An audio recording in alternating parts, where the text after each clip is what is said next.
Now the next morning. It was a sunny winter day and everything was normal, even the monkey paw. It looked harmless.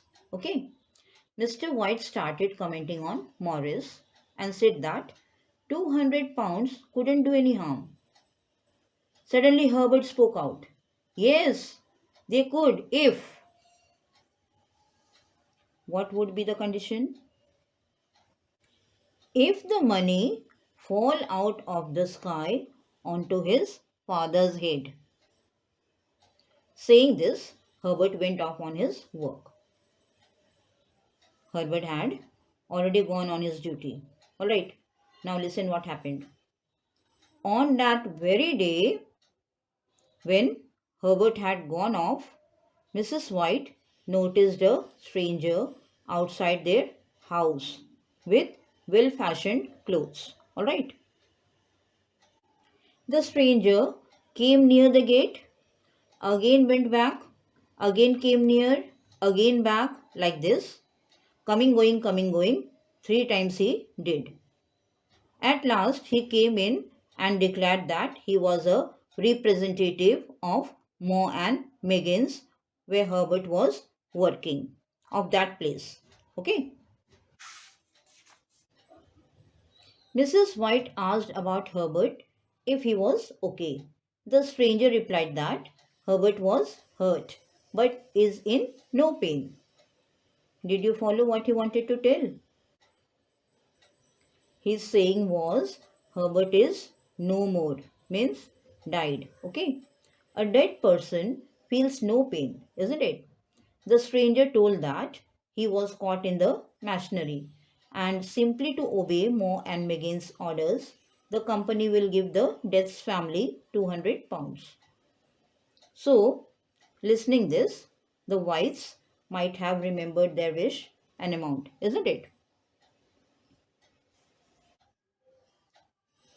After the burial, the couple felt something empty and hopeless.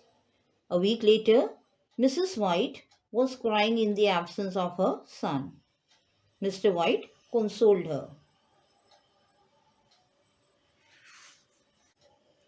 Suddenly she cried and asked for the monkey's paw. Her thought was, if the paw can take the life of her son, it can bring her son back also. She forced Mr. White to ask for Herbert's life. Mr. White told, it is impossible, and they have already buried him. How can the paw bring back Herbert? Anyway, she praised Mr. White, and at last the wish was made to bring Herbert back to life. Okay. Now, what happened? As they wailed, the candle went out. Mr. White struck each matches to climb down the stairs to reach the next candle because everywhere was black. In the meantime, he heard the knock at the front door. The matches in his hand fall down and scattered. 3 knocks were there. Again the next knock.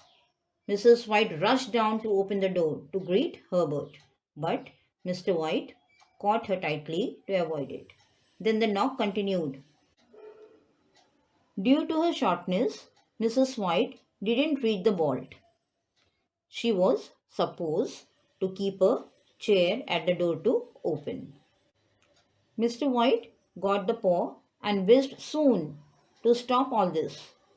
Till then, the door was open and no one was seen outside but only the deserted road. Thank you.